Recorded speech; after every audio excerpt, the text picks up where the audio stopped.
에베소 5장 8절 너희가 전에는 어둠이더니 이제는 주 안에서 빛이라. 빛의 자녀들처럼 행하라. 빛의 열매는 모든 착함과 의로움과 진실함에 있느니라. 주를 기쁘시게 할 것이 무엇인가 시험하여 보라. 너희는 열매 없는 어둠의 일에 참여하지 말고 도리어 책망하라. 그들이 은밀한 행하는 것들을 말하기도 부끄러운 것들이라. 그러나 책망을 받는 모든 것은 빛으로 말미암아 드러나나니 드러나는 것마다 빛이니라. 그러므로 이르기를 잠자는 자여 깨어서 죽은 자들 가운데서 일어나라. 그리스도께서 너희에게 빛이시라 하셨느니라. 아멘. 너희는 전에는 어둠이더니 이제는 빛이다. 우리들에게 빛의 그 사명을 허락해 주셨습니다. 빛의 자녀들처럼 행하라. 무엇이 빛의 자녀들처럼 행하라는 것일까요? 먼저 빛의 역할을 한번 볼까요? 빛의 역할은, 첫 번째 역할은 비추는 역할을 합니다. 두 번째 역할은 지켜주는 역할을 합니다. 세 번째 역할은 따뜻하게 해주는 역할을 합니다. 빛이 어둠에 비칠 때 어둠은 그 즉시 물러가게 되어 있습니다. 우리가 빛이라고 주님께서 말씀하셨는데, 빛된 저와 여러분들이 이 땅을 살아가면 이 땅에 어둠이 물러가고 밝은 빛이 비추는 세상이 되어야 될 텐데, 여전히 어둠이, 흑암의 세력이, 암흑이, 탐욕이 지배하고 자리 잡고 있습니다. 그러면 우리가 빛의 역할을 제대로 할 수 없는 것이 아닌가 생각됩니다. 에베소 교회 성도들에게 사도 바울을 통일이 주신 말씀, 너희는 더 이상 어둠에 속하지 않고 빛에 속했다라고 이야기할 때, 에베소라는 도시는 음란의 도시였습니다. 아예 음란한 사람들이 은장색 우상을 만들어서 판매하면서, 그래서 은우상 숭배가 그 도시의 주요 산업이었고, 이 우상을 섬기는 신전에서 벌어지는 일은 신을 기쁘시게 하는 예배가 아니라 이 인간의 쾌락을 탐닉하는 성매매와 성폭력이 일상화된 그런 도시였습니다. 그 도시에 예수를 믿는 일단의 사람들이 생겨나자 은장색이 만든 은우상 매출이 급감했습니다. 은우상 매출이 급감한다는 것은 뭐냐면, 그 은을 만들어서, 우상을 만들어서 판매하는 그 업자들의 비즈니스에 타격을 입은 거예요. 그래서 조직적으로 저항을 받고 바울이 실컷 두드리겨 맞고 옥에 갇히기도 합니다. 이것이 에베소의 그 도시의 특성이에요. 그래서 초대교회 에베소 교회는 가장 숫자적으로 많은 가장 큰 공동체였습니다. 에베소 교회는 이 로마 교회가 그 중심이 되기 전까지 에베소 교회가 전 기독교회의 대표적인 역할을 하면서 아주 왕성하게 지역사회에 복음을 전하는 그런 교회였습니다. 되었습니다. 그 이유는 성도들이 빛의 직분을 잘 감당했기 때문에 그렇습니다.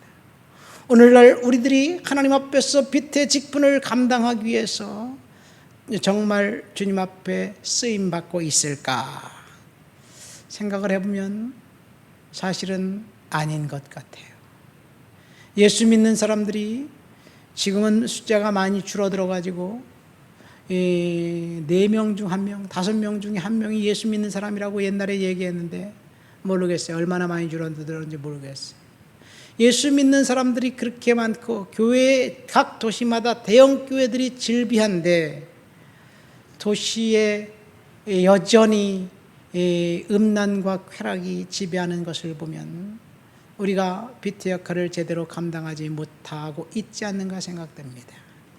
성도들이 빛의 역할을 제대로 감당하고 있다면 이 나라 정치가 어쩌면 이렇게 파렴치하게 흘러갈 수 있을까요?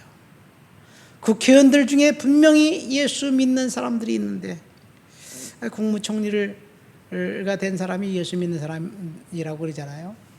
그 형은 목사이고,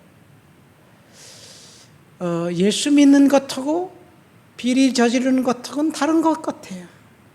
빛의 역할을 감당하면 그럴 수 있을까요? 자, 오늘 우리가 비춰야 할 빛이 뭐냐? 9절 말씀에 보니까 빛의 열매는 착함과 의로움과 진실함에 있다.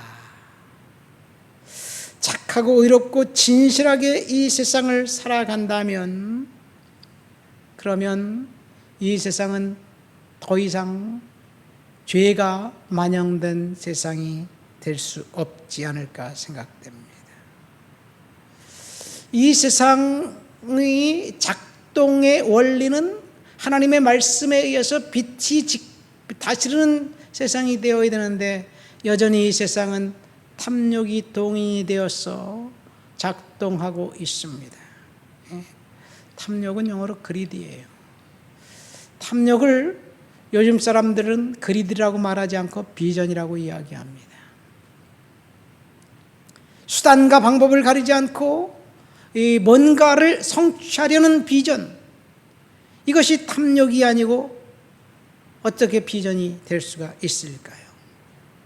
빛의 그 지배를 받는 사람은 탐욕과 비전을 분명히 구분할 수 있을 터인데, 빛을 거부하고 어둠 속에 살고 있는 사람들이 탐욕을 비전이라고 자유하면서 사람들을 속이고 온 세상을 속이고 있습니다.